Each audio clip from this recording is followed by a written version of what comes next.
Good evening, everybody. Welcome to another edition of Inside the Pigskin. My name is Scott Morgan, Rock Motor City Man Mouth. Normally we do it on Tuesday, but this week we decided to do it on Thursday because of some scheduling conflicts. So here we are on Thursday night. The plan is to be back on normal time on Tuesday. But meanwhile, here is my crew for the night. George Eichhorn, welcome back.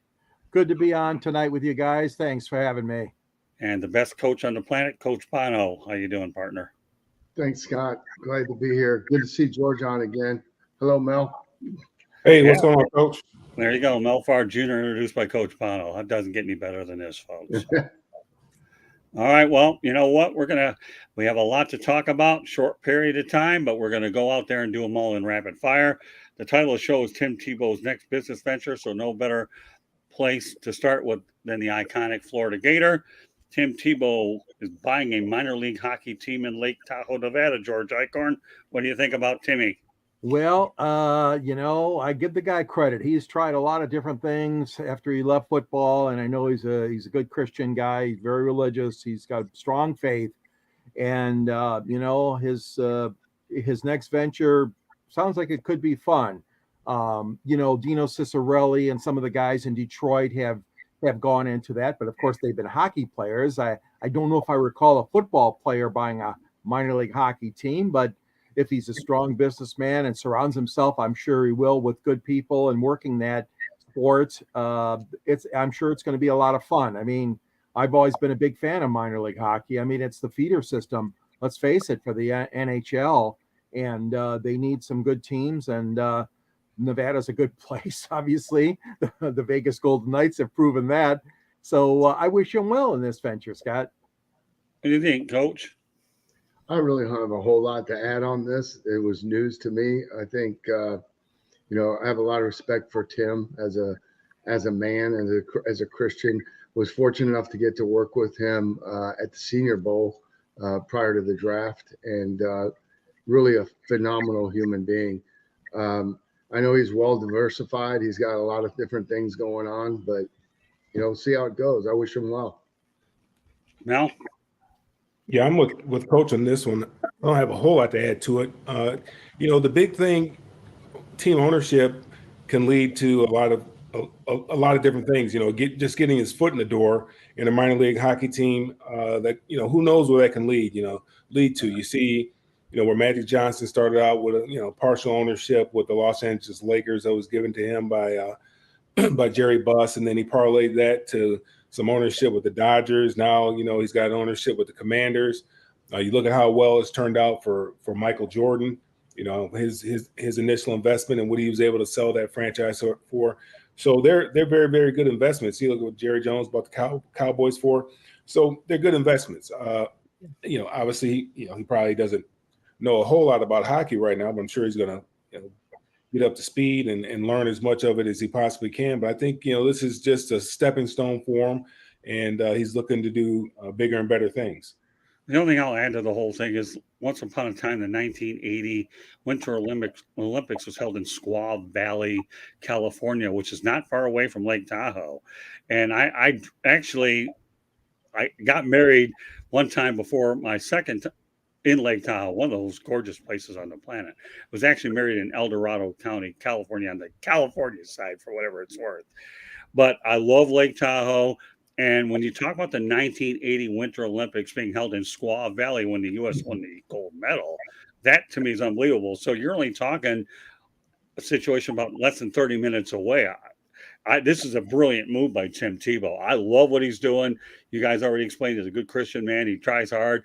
You never hear anything bad about the guy in terms of off-field incidents. So, when you talk, if there's ever a person that you want your daughter to be set up with, I think Tim Tebow, character-wise, is to me just phenomenal. Obviously, he led the Denver Broncos to a playoff win and hung around the NFL a little bit, but I am confident that whatever he sticks his hand into, he's going to do well. And, he even tried baseball with the Mets. Went as far as he could, but I like the move that Tim Tebow is a sharp business guy, and I hope he does extremely well in this venture. I really, really do. You always talk about the good people in sports. Tim Tebow, to me, is definitely one of the good people in sports for sure. All right, on to the next topic, a little bit more disturbing. I don't like talking about these, but unfortunately, it's part of our business. Former Australian rules football player Heather Anderson has been diagnosed with CTE. First known CTE case with professional female athlete, played 7 games, subsequently died of suicide at age 28. George? Oh, it's a very terrible story. I mean, it's it's obviously you guys, Mel and Coach, have been involved with football. You've seen it firsthand. I mean, what CTE can do, and this is just horrible news. When I heard this story about this girl, this young lady that had her whole future, whole life in front of her, and unfortunately, ended up taking her life. I mean, the ramifications of injuries and that is still not to be played around with. I mean, there's still a lot we need to learn, a lot more, and how it affects people from all sports, but especially from football.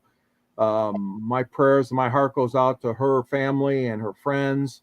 It is a sad situation, and it just proves that no matter if you're a young lady or a young man playing a sport, you always got to be on the watch for things and symptoms that may happen and things that may occur that really set you back, and seek the help that you need.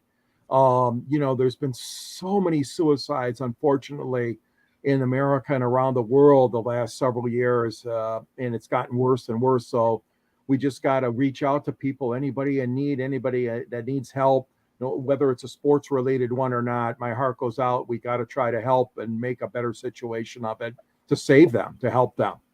Yeah, I should point out before I turn over to Coach Bono that last week we had Jennifer Lee Cobb on, and you know what? She talks about Parkinson's disease, and all I'll say is can't shortchange the head injury situation, no matter how we want to slice it. All right, Coach. Yeah, it's very disturbing. I was not aware of it, honestly, and when I got your message today, Scott, I went and looked it up, and it's just really a tragic thing. The first thing that popped into my mind was Junior Seau. You know what I mean? So CTE, how it affects an individual that may already have a predisposition to depression. Does it accelerate that process? There's just so many things that we still don't know. Honestly, I could probably talk for about an hour on this topic. I mean, in the sport of football, I think Mel will attest to this, but look what's happened to the game over the last even 20 years. Man, the men that are playing it are bigger, they're stronger, they're faster. The equipment has changed. It's gotten lighter. It's improved in a lot of ways, but the collisions, I think, are more dynamic. They're more catastrophic. And I even look at the style of the equipment. What's happened. We used to teach, and we still teach, shoulder tackling. Well, the shoulder pads have gotten smaller. The helmets have gotten bigger. So that surface area is very much reduced. I mean, there's just a lot of study, a lot of research, a lot that we know, but there's still, I think, a lot that we don't know. But man, it's, my heart goes out to her family, and it's just really a tragedy. I don't know much more else I can say about it. Well, you don't have to. What you said is well said. All right, now. Yeah. The brain is one of those things that we don't know a whole lot about. We think we know a lot about it. We understand some things about it, but we don't quite understand everything about it. And it's, and we all can attest as parents, that's your worst fear, is that your child is struggling in such a way that they feel that that's the better option. Anytime I see something like that, obviously I got 5 kids, man. That's the first thing I think about is my kids and making sure they're all right, and try to touch each and every one of them, and just let them know that sometimes you just don't feel great. Sometimes and it could be because of things that are going on in your life that you just don't feel that good. Every day you're not going to be 100%, but tomorrow's a new day.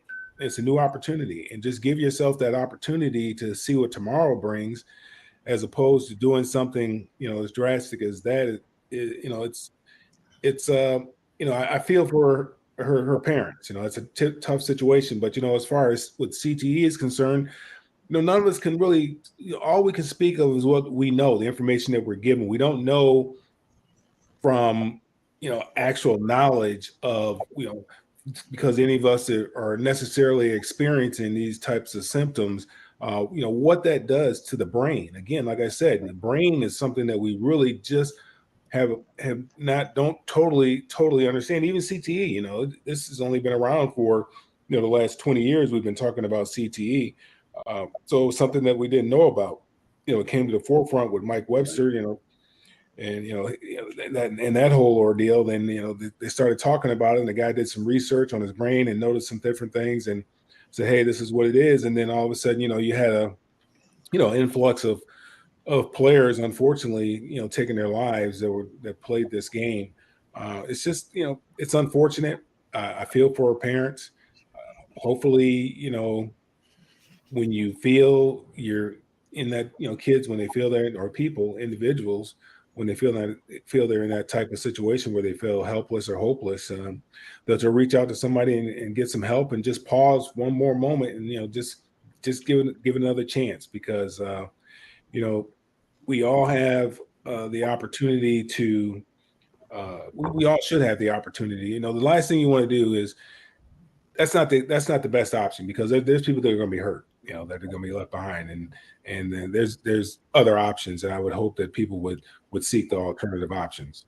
Yeah, the only thing I'll say is it's add commentary where that it happened 7 games to begin with. That being stat, and I didn't know much about Australian rules football until ESPN became a network in 1979 when they were broadcasting it, and they were looking for programming at the beginning until they subsequently grew to what they are. Folks, I should point out that Inside the Pigskin is being broadcast around the world. The audio version of Inside the Pigskin can be heard on iHeartRadio, Apple, Spotify, Google, wherever you get your podcasts. Please hit the red subscribe button on YouTube, South Florida Tribune. We're striving for 1,000 subscribers. Please also comment, like, and share the broadcast. Want to be a guest? No problem. Participate in the chat room or send topic ideas to South Florida Tribune at gmail.com. If you want to advertise cost effectively, give me a call, 954-304-4941. We broadcast live on Facebook, LinkedIn, Twitter, and YouTube. Our website is www.southfloridatribune.com. Twitter at Tribune South.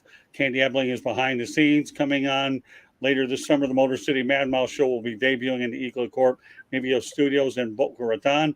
And actually, my co-host will be Dr. Edwin Hernandez, and he is the owner of Eagle Corp, which is a technology-based company here in Boca Raton, Florida. And so a lot to look forward to on there. And I'm also the president of broadcasting for Eagle Corp Media Studios as well. So I'm looking forward to bringing my experience to that network so that I can carry over not only what we do at the South Florida Tribune, but also be able to combine both entities to make them stronger so that we can reach a lot more individuals for sure. With that said, New York Jets are going to be featured on Hard Knocks. Oh, my goodness. Aaron Rodgers. Oh, here we go, George. Yeah, well, it doesn't come as a total surprise. I mean, there were some thoughts about them going back to the Lions, and the Lions, of course, would not want to have any part of that for 2 seasons in a row, two preseasons, 2 training camps in a row. If that, and the Jets obviously have been in the headlines, ever since Aaron was, deciding where he wants to go and what's going to happen, the way he moved out from Green Bay, and he's now with the Jets. And obviously there's a lot of talk about, how is that going to work out? What's going to be the storyline and that sort of thing. So to me, I wasn't totally surprised, because obviously if they were going to feature one team, that probably would have been the one that I would have picked too. I mean, obviously he's the biggest name that has moved around in the off season. That being said, I mean, as a coaching staff, as a team, you can't look at that as a distraction. I give Campbell and the Lions credit. I think they worked it to their benefit, although they got off to a crappy start and a horrible start last year, which some could say, well, gee, that was right after Hard Knocks. Well, yeah, but there's no linkage to that we know of. So that being said, I mean, the Jets just have to make sure they're down to business, and I'm sure they will be, the coaching staff and the front office. But in summary, it didn't surprise me at all. I think that they made a good choice. He's a glamour boy, and he's kind controversial, lightning rod figure in the NFL. The only thing I'll say about it, as I mentioned on last night's edition of the Sports Exchange, is that Aaron Rodgers is a drama king. You went out there and gave the NFL a lot of drama. Roger Goodell saying, good, I'm glad we had to live with that. Now it's your turn to help us out with the Jets, and here we are. So let the attention continue. I'll turn it over to Coach. Man, it's made for TV drama. I think, from within in the league, and I just think around all the way around. I mean, Hard Knocks is one of those shows. It's like everybody wants to watch it, but I can tell you within the NFL, nobody wants to be on it. I mean, it's because, there's so much going on during training camp. I mean, it's a very full schedule. You're making personnel decisions. You've got a lot going. You're installing your system. You're evaluating your rookies, and really you're establishing the culture of your football team. And to try to do that while half of your team is mic'd up and there's cameras everywhere. I mean, I was a part of one, and really the COVID season in 2020 with the Rams. We were selected. Now we split time with the Chargers, so it wasn't as bad, but it's, you want to say, okay, no one pay attention to it, everybody ignore it, but it's impossible to. It really is. And I mean, it's invasive. I mean, you can't possibly, you are going to be a little bit guarded in what you say and what you do. And, it's always interesting because, my deal is like, if I was a player, I would not want to be featured on Hard Knocks because most of those guys end up getting cut. I mean, they'll probably follow Aaron around, but I don't know how much they'll actually mic him up. But they always pick out 2 or 3 guys and they follow him around, and that's that's what makes the good drama. And when the Turk comes around and tells them to go see the head coach and bring their playbook, so I mean, again, it's great TV. I think it's great for the fans. It's great for the NFL, but within the league, I know that no one's ever really excited to be on it. All right, Mel. Yeah, I mean, I think it was a good pick. New York's obviously a large market. Detroit's a small market, but last year was really the first time I ever watched it because it was my hometown Detroit Lions that were part of it. I actually found it kind of enjoyable, and I think for the casual fan, you get a little insight of what's going on during training camp, the kind of things that happen, the kind of conversations that may happen regarding players and evaluations. I think it's a helpful insight for their product. And again, this is a product that the NFL is selling, and they're selling eyeballs, and they have another opportunity to do it. I know as Coach Bono alluded, most teams don't want to be involved in it, but everybody likes to watch it because, let's face it, everybody's getting a little antsy right now, and they're looking for something to consume football-wise. And this kind of takes that place during the preseason where you have an opportunity to actually see what's going on behind the scenes during training camp. So I think New York is a logical choice with Aaron Rodgers moving, and he seems to be rejuvenated at this particular time. I think people want to see how he prepares, see how he gets along with players, see how he's going to get along with players based on some of the things we've heard going on in the past with Green Bay. I think it'll be an interesting look for people to get an opportunity to see another side of Aaron Rodgers and how he prepares. And plus, he's Hollywood anyway. He's dated actresses and stuff like that, so he's in his element. He's never been shy of a camera, and so he's in his element. So I think this is the perfect place for Hard Knocks this year. All right, 2 more topics I'm going to get to before Mel takes over. One being the intrigue of the 2023 season will be the rivalry between Cincinnati QB Joe Burrow and KC QB Patrick Mahomes. George Eichhorn. We talked about it last night. Yeah, and those 2 guys they're at the top of their game right now, their maturity level, their competitiveness. It's a great story in the AFC. The AFC is a lot of young quarterbacks that are very successful, obviously led by Patrick and Joe. You can't get enough of them. I mean, if you're a football fan, you got to love it. I mean, I remember the old days, and Coach and Mel, you do too. I mean, Oakland and Oakland and Kansas City, that was a big rivalry, and other rivalries through the years. Look at the Lions. I mean, Bart Starr, where the Lions didn't really have a number one quarterback back then. I mean, after Bobby Lane left, but I mean, a lot of franchise and a lot of rivalries are geared towards, that star quarterback going up against the other star quarterback. So we've seen it happen throughout NFL. And I think it's really refreshing, and it's captivating for the fans, because those two young guys are, I still call them young, obviously. They're winners. Mahomes is more of a winner, obviously, so far. But him against Burrow, I mean, that's must-see football for me, and I think the fans as well. Coach? I agree with everything George said. I don't really have a whole lot to add. I think the only thing that I would say that would make it better would be if those two guys were in the same, really what made me think of it when George said, Oakland and Kansas City, is those two guys were in the same division, and they had to square off against each other, That's a good point. twice a year, like, Stafford and Rodgers. And I mean, but gosh, we've got some outstanding young quarterbacks in the league. I know we're going to talk about another one coming up here on the show, but man, good stuff. Mel? Yeah, I agree. The only thing better would be if they played in the same division. That's exactly what I was thinking about too, and especially when you brought up Oakland and Kansas City.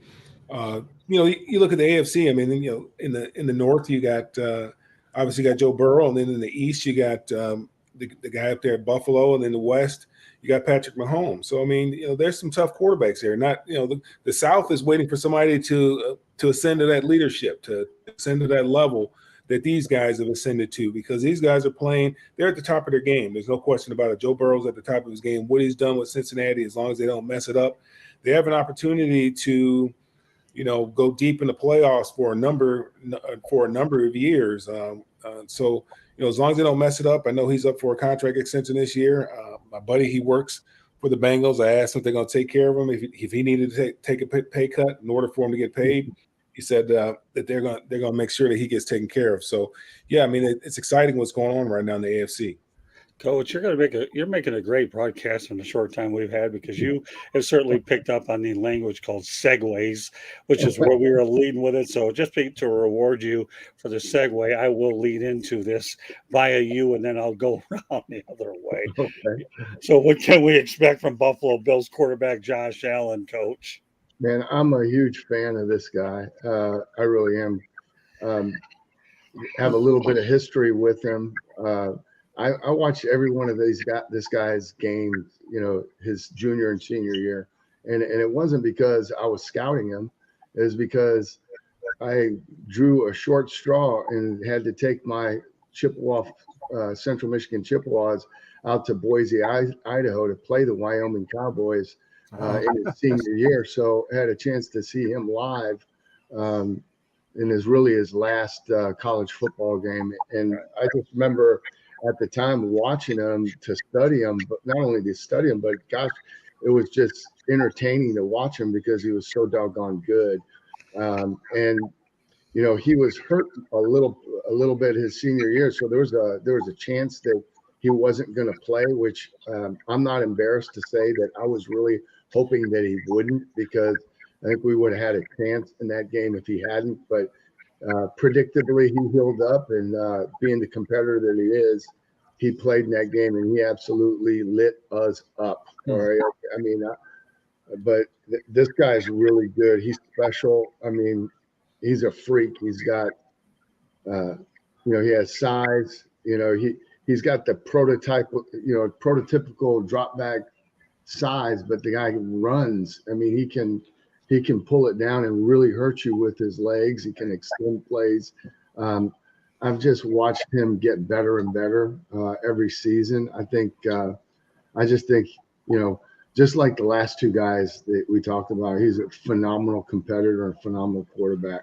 And it's great for Buffalo. It's great for the NFL. And, man, it's great for the fans. Well, we all know Jim Kelly was there, and the Buffalo Bills hadn't been able to find a franchise quarterback to this magnitude in a long time. So they got one now. Yeah, they sure do, Coach and Josh Allen. All right, Mel.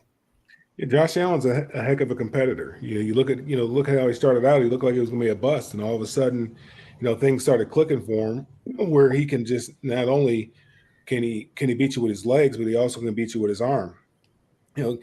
Get a good running game in there. Don't rely on them so much. Look at the things that went well last year, the things that they can do better this year. What kind of caused them not to be able to get all the way to the Super Bowl, because you look at the first half or first quarter of the year. I mean, they looked unbelievable. Then all of a sudden, some things started happening, and then in the playoffs, obviously, they didn't. I don't. They didn't make it to the. Did they make it to the? No, they didn't make it to the AFC Championship game. So I don't think. I think they played Cincinnati. No, they didn't make the AFC Championship game. So you have to kind of look at what we did well, what we need to improve on. What's going on there. I know they lost their defensive coordinator there, so we'll have to see what happens. But Josh Allen, he's a beast. I mean, he's the real deal. But he could use a little help. He can't be Superman and do everything himself. Get a good little running game going. There's something going on with the wide receiver right now. I don't know exactly what all that is about, but Josh Allen, he's going to show up and he's going to compete. That.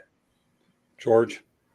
Yeah, boy, I don't have a whole lot to add. I mean, Mel, you hit it. I mean, he's got to have the supporting cast on offense and defense. I mean, what makes these teams great and makes these quarterbacks great is you surround them with the personnel. And obviously, Matt Stafford got that with the Rams, and we've seen that before with Rodgers in different seasons, but now with Mahomes and Burrows, and the same goes for Allen. He's got great tools. Like you guys said, he's great on his feet.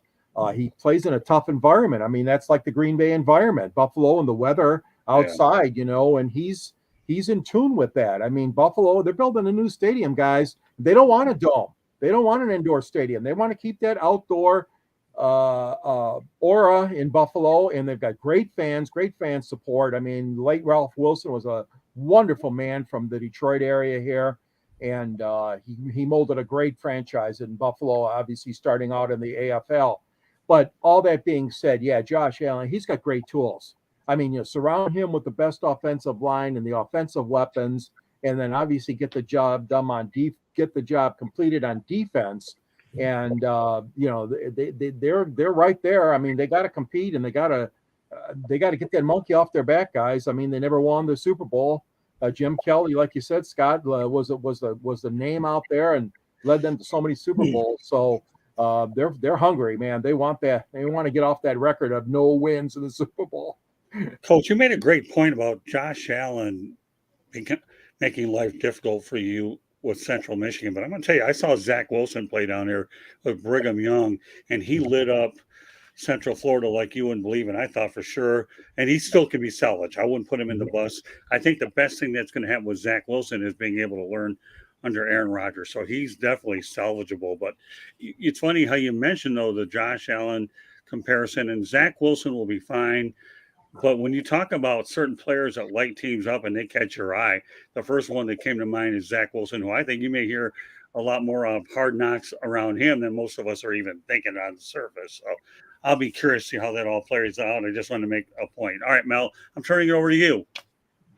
Yeah. It was, over the past this weekend, I want to get you guys' thought on this. We saw what happened at Northwestern with the coach there. Right. Initially suspended for 2 weeks, and I didn't really get into a whole lot of it, reading into the details of exactly what was going on. But initially, it was a 2-week suspension, unpaid 2-week suspension, and all of a sudden, a player comes out. It seems like a player that may have had an axe to grind, and was wanting him to be fired. Was wanting him to lose his job, and ultimately that's what happened. And you look at the success, and it's an unfortunate situation because, and I'm not sitting here saying that I agree with what was going on at Northwestern. I don't know what his knowledge of what was going on at Northwestern. I don't know how much knowledge he had of it.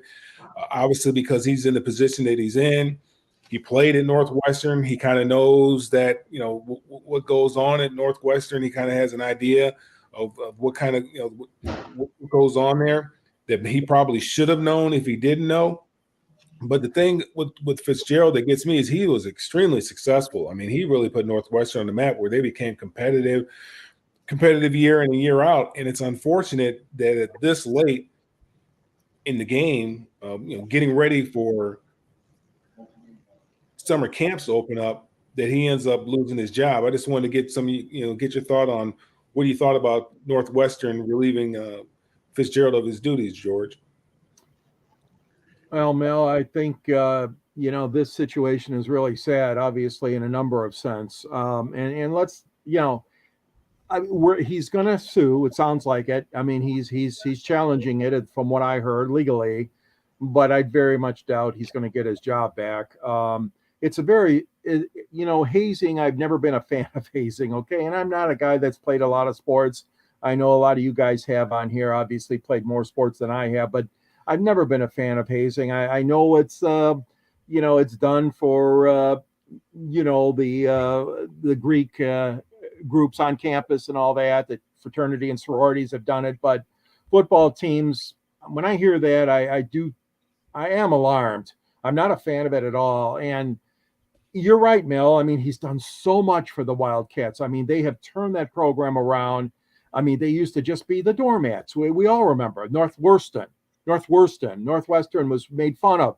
I mean, Michigan would play there and win 65-0 or whatever, and Ohio State would, and everybody else would have them. But, they turned it around. It's a very intellectual school. It's highly regarded, as you guys know, academically, and it's a sad situation. I was alarmed by it, and but let's get all the facts out. But yeah, they lost a great coach. They really did when they fired him.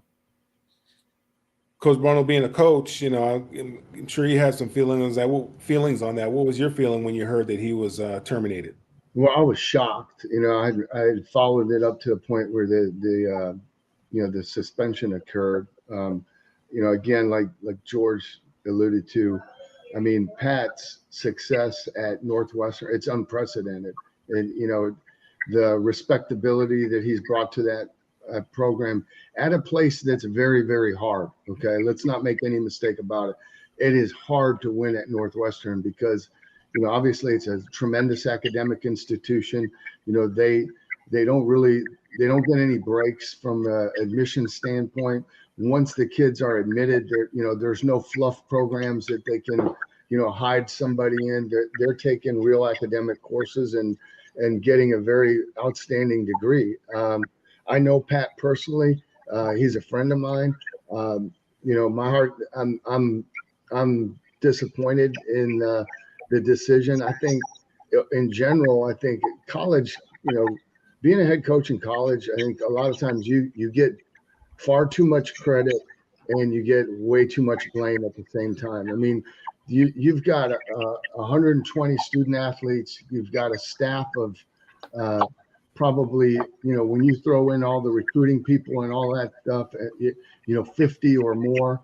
I mean, if, should he have known? Yeah, he should have known, but why didn't he? And I just know Pat well enough. He's a first-class person, first-class individual, that if he was aware of it, if he was truly aware of what was going on, I guarantee you he would have done something about it. So somewhere along the line, there were mistakes made.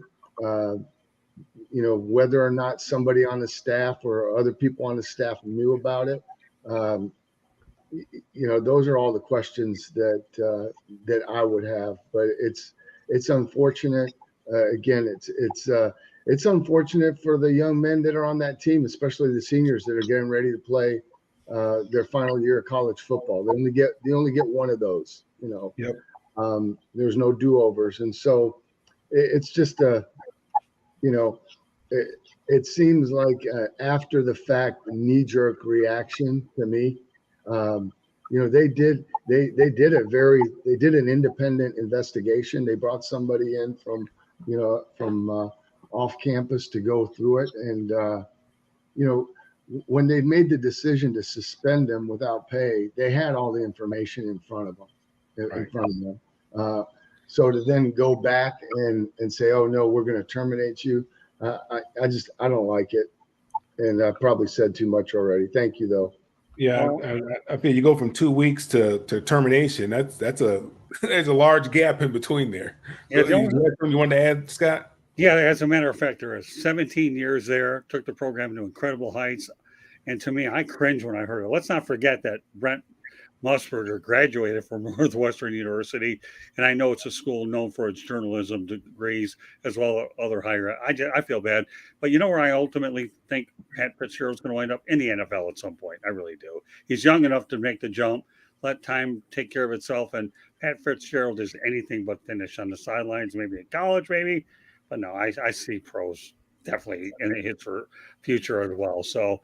But I have a lot of respect for the guy. He did things the right way. Go ahead, Coach. Can I add one more thing? You know, I think loyalty, the virtue of loyalty is if it's on life support if it's not already dead. You know, Pat was at Northwestern because he chose to be, because it was his alma mater. He loves that program. I mean, he has had plenty of opportunities to leave over the last, you know, I didn't realize it had been 17 years. That's a quick 17, but he's had a lot of opportunities to jump and go to the,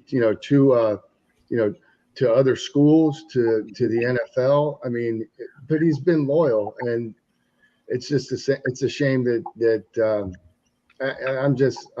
this one bugs me, man. I really do. It hits home for me. So I'll shut up.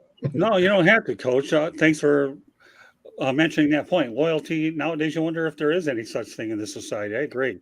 I'd like to see him land a college job. Yeah. Do I think it's likely to happen when you have hazing in people looking at you in a hazing sense? But NFL is a different animal. I definitely believe he's going to wind up in the NFL at some point. If Bobby Petrino can get a second chance, well, a lot of people. Oh, I like that one. Boy, I'll tell you guys, isn't Coach Bono doing this broadcasting thing really good? Yeah. Yes. I give you a standing ovation. I was thinking the same thing you were thinking. I was thinking the same thing. That's the first name that came into my head too. If he get another job, I mean, you might have to go down to a lower level and then come back up. But you know, I think this is kind of a different situation. You know, Pat, you know, he seemed like a class guy. You know, he could go to the NFL, maybe be a positional coach or something like that, and maybe come back to a program in college football if that's where his heart is. To coach college football, but I just don't understand how you go from 2 weeks to termination. I don't know how you bridge that gap.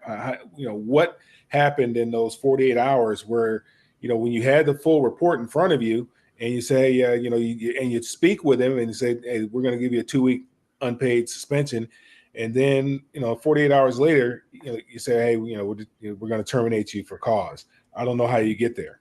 Yeah, the only thing I could add to that would be public pressure. Other than that, and by the way, Coach, you passed the GMTA. Great minds think alike, because you know when we're talking Bobby Petrino, you're doing public pressure. The only thing I can think of. And alumni and supporters, they could have gone behind his back. You get that happening too. Okay. Anything else you want to add, Mel? Yeah, just real quickly. The Big 12 had their media day, and this is NIL money at work.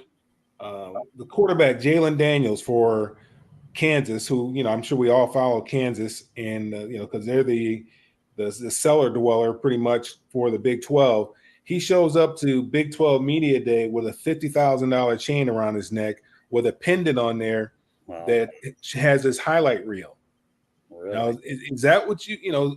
That's NIL right there. He didn't get that from Grant and Aid. I can promise you that. That's not where that money came from.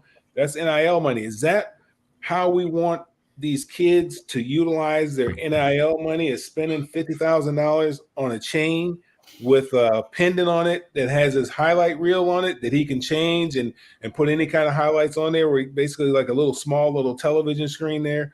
Wow. That's NIL money at work. And then we're talking about Kansas too. I mean, you're able to do that at Kansas. Well, what are they doing at Georgia? What are they doing at the Alabamas, the Floridas, the LSUs, USC? You know, some of these big time programs where, you know, Texas, you know, where the boosters are, you know, where you have a rabid fan base. What are they doing at those kind of programs? He's able to do this at Kansas. There's no telling what they're doing at other programs, you know. And, you know, I've talked about NIL, how I don't particularly care for it, the way that it is currently. I think it's the wild, wild west out there. They're going to have to do something about it. But I think we talked about it before, George. But give me what do you think about the NIL? Well, I tell you what, I wasn't a big proponent of it, and that you certainly have understated over. I mean, it's just over the top. I mean, I heard about that story and I couldn't believe it. And that's the thing. There's the control of it, what they're spending it on, what they're buying or purchasing, and all this stuff. But that's an incredible story. I mean, there's a lot more better things he could have done with it. And you're right. I mean, here he's with one of the smallest, and not so much a winning program at Kansas, obviously, but no, it's got to get reined in somehow, Mel. And that's just a perfect example of how crazy it's gotten, and to me, wasteful spending of the money. But again, these kids nowadays, they're a different breed than we were, and they're oh, I don't know. It's an incredible story. I don't like it. And there's got to be some guidelines of some sort. Where they're going to come from, I don't know. Coach Bono, how do you feel about NIL? Well, I think the system's clearly flawed. I think if you ask any head coach or any college coach, they're gonna agree. I think the spirit behind it, I agree with it, but the execution it's poor. The only other thing that I would have to add is, where's the KU administration? Where's their leadership to let that kid do that? You would think that some experienced hand would be able to grab them and say, hey man, I love the chain. It's awesome, but maybe this isn't a place you should really want to showcase it, because you don't need to put that spotlight on yourself in your team as a player. You know what I mean? I'm a proponent of kind of flying under the radar and just showing up on game day and dominate when it counts, in between the lines when the lights are on. I just think the whole thing's flawed. I really do. Yeah, I think there's a lot, I don't like NIL because it doesn't spread it evenly. I think all players should be entitled to the same amount of money. And I think, when they filed the lawsuit, that was the whole thing. It was about the institutions compensating the players, not it just being a free-for-all where it is right now. It's just a free-for-all. And, like I said, it's a wild, wild west. I was having a spirited conversation with a guy online about the transfer portal. That's another thing that I have a problem with, because we were talking about I think it's Tom Luganville was talking to some kids about, the transfer portal and, what coaches are looking for. Coaches are looking for competitors. And what's in the transfer portal is a bunch of non-competitors. People who don't want to compete are in the transfer portal, and people had problems with what he was saying. And I actually agree with what he's saying. And I've told you guys this before, every kid wants to transfer their first year because they all think they're studs, stars. They came from, they were the man where they came from. I was the number 2 running back in the state of Michigan. Eric Ball was number 1. You get there, you only know a couple guys that they recruited that they might tell you about. Okay, we got this one guy, he's the number 1 or number 2 back in the country. And then of course we're recruiting this guy here, who's the number 1 running back in your state. And you get there, and there's 6 guys there. You got the number 1 running back in Colorado. He's there. You got this kid out of Huntington Beach. He's there. And then you got Ken Norton Jr., who was a single wing quarterback in high school. He's there. You don't know about all that. But the thing about it is, if you compete, competition doesn't only make you better, it makes the team better, right? Because you're putting the best person out there. And there's ways to get everybody playing time. I think it really messes with your competition. And look at Nick Saban. I think he's having a difficult time with it right now. Kirby's killing them right now. Georgia, the way that they recruit, they're killing Alabama right now. You have to recruit your players all over again. You have to be, you have to kind of, with kid gloves. You just can't really coach them hard the way that you feel, the way that you need to, because you hurt their feelings. They're going to say, "Oh man, I'm going to go ahead and get in the transfer portal." Those are 2 things that I hate: is the transfer portal and the NIL. Now, the thing that I was saying to the guy online is, I don't have a problem when the coach leaves or the coach is fired if the players get in the portal. I don't have a problem with that. But just because things aren't going your way because, we've talked about it before. These guys are coddled, from little league all the way up. The stars are coddled in their programs, and then they get to a big time program. They want to be coddled as well. And it's just not the way life is. Life ain't always fair. And, you got to work for things. You get what you work for. You're going to get what you earn. George, what are your feelings on the transfer portal? Well, I agree with you, Mel. I mean, your assessment, yeah, you got a lot of disgruntled players. I couldn't get along with Coach Harbaugh. I'm going to go to the portal. I mean, I know it goes deeper than that, but the coaching staff didn't fare, this guy beat me out. I'm not getting a lot of reps. I mean, there's a lot of things that go into the reason why, but you're right. You're getting a lot of kids that just are not happy because of their playing time. Their parents might be behind the scenes egging them on to try to get out of there and get to a situation where they'll be a starter. Sometimes it's a lesser program. Most of the times it is, but a lot of times it is. And I'm not a big fan of it because I think it's just too wide open. I mean, Michigan's, their basketball players have left. I mean, their football players, every school has had guys coming and going, but I do think that it's being used the wrong way by a lot of teams, a lot of players themselves, and their parents or whoever is pushing them to try to get out of the situation that they're in. And we're supposed to be competitors, Coach. You've been through it. You encourage the guys, you work out, have good work ethic, good locker room rapport. I mean, all these things that go into it. Practice. And then all of a sudden we give this opportunity. Oh, well, I'm going to go to Kansas. I'm going to go to UCLA. I'm going to go to Miami or wherever. I'm not a big fan of it either. I don't mind when a guy does a grad transfer. I don't have a problem with that. You spent 4 years at a program, whatever, and you've graduated early, or you did 3 years at a program, you graduated early, you want to do your fourth year somewhere else. I don't have a problem with that. But what about the camaraderie? I mean, you grow with a group of guys that you came in with. Some of the guys that I went to school with are still some of my closest friends. Right. That we have a chat, we talk all the time. These are guys that we've gone we've gone to battle with one another. So Right. we have that certain bond that we have. We were down there in that weight room doing things that we had to do, running hills and all those kind of things. You miss that when you jump from one program to the next program. And in the portal, there's only so many seats in the portal. When I say that, there's only so many scholarship opportunities for you when you land in the portal. I want to say, there's still probably 50% of the kids that enter the portal are still in the portal, still looking for somewhere to hang their hat. And that's what I don't like about it. You're going to give up your spot for some uncertainty. The grass isn't always greener on the other side of the fence, man. If you water your grass and you fertilize your grass and you mow your grass, man, your grass could look good, just as good as your neighbor's grass. But you got to be willing to put in that work. These kids don't want to work. And, whatever happens after you put in that work. There's a lot. I mean, we had 3 running backs drafted the year I was drafted from UCLA. Now we all couldn't start. We didn't run the wishbone. We ran I formation. But we still had 3 running backs started. We all just went in there. We competed. We worked hard, and fortunately, we were all able to get drafted. Coach, what do you feel about the transfer portal?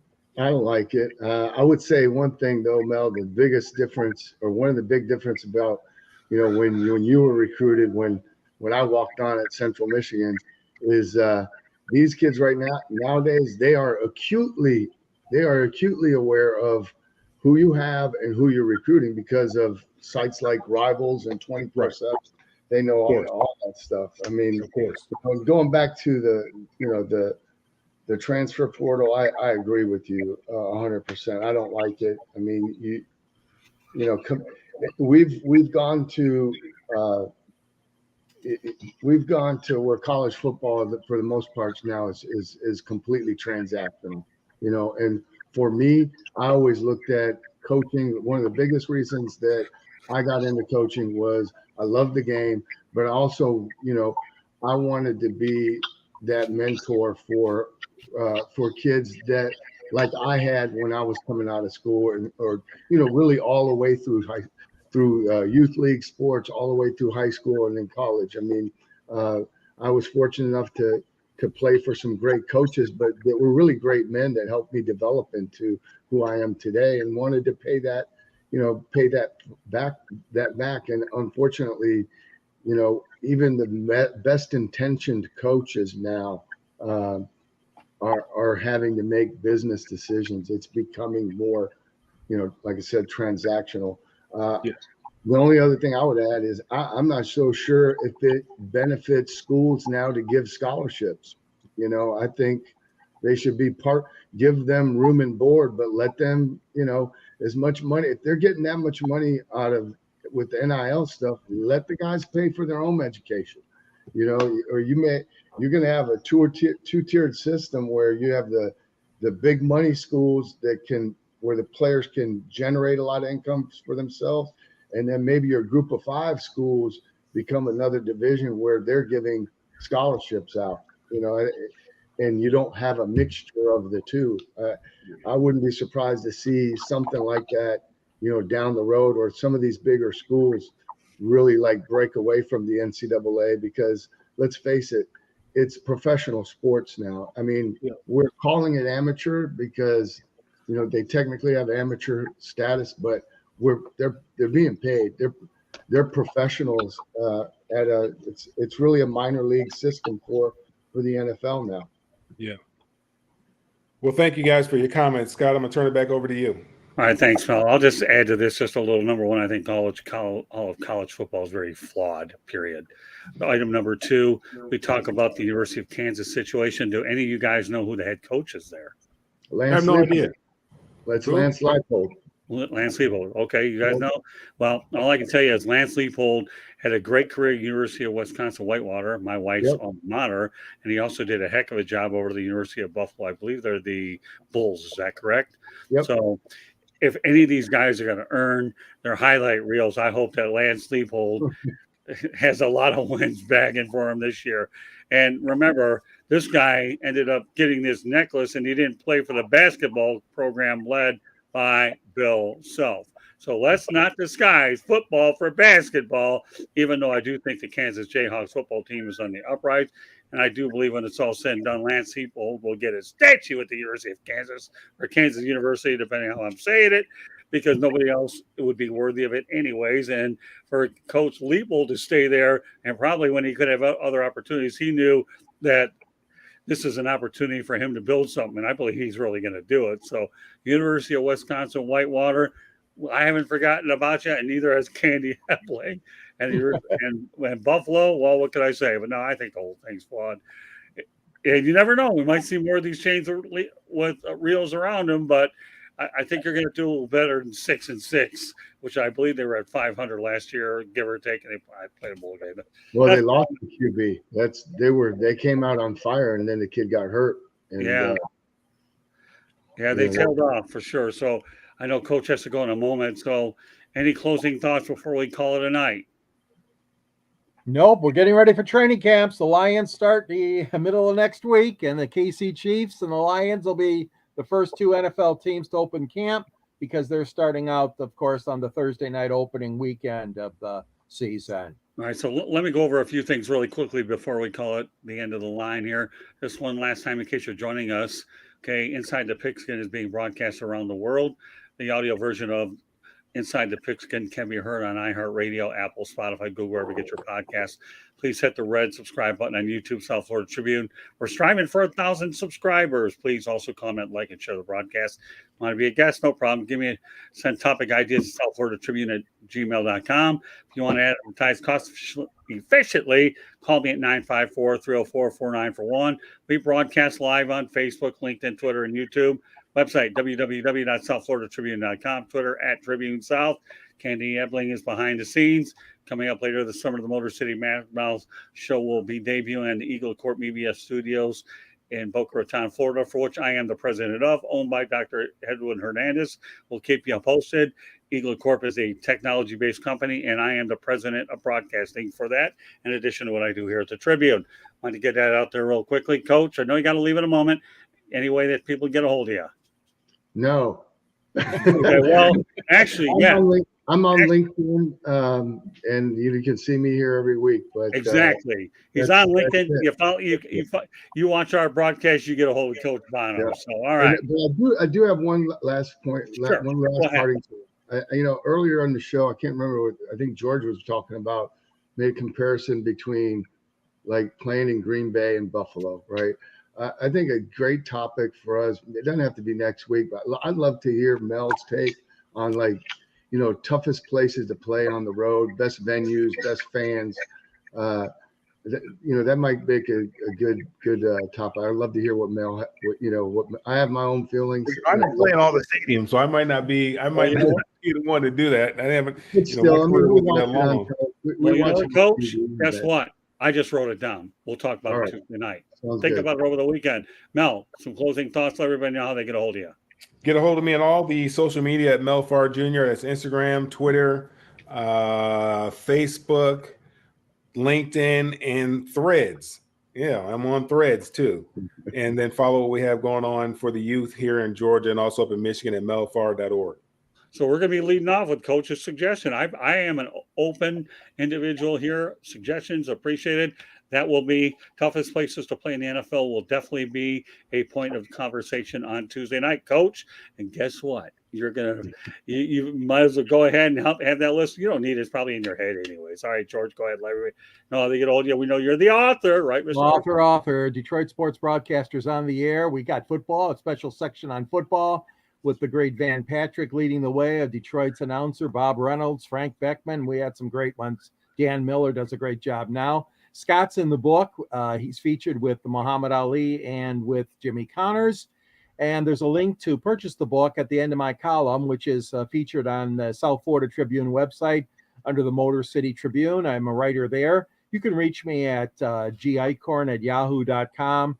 And also LinkedIn on my name. And also you can reach me at SanGSports99 on Twitter. So good to be part of the show again. Thanks for having me. There you go. We'll put a bow on this edition of Inside the Pigskin. George Eichen will be on Tuesday night. Now that he knows he's going to be thinking about the toughest places to play in the NFL. Also should have Travis Holmes back in as well. So he'll be have the opportunity. So meanwhile, that wraps up this edition of Inside the Pigskin. So on behalf of George Eichhorn, Coach Bono, and Mel Farr Jr., my name is Scott Morganroth, the Motor City Madmouth. Thank you for joining us tonight, and we will catch you next week. Everybody, have a great weekend.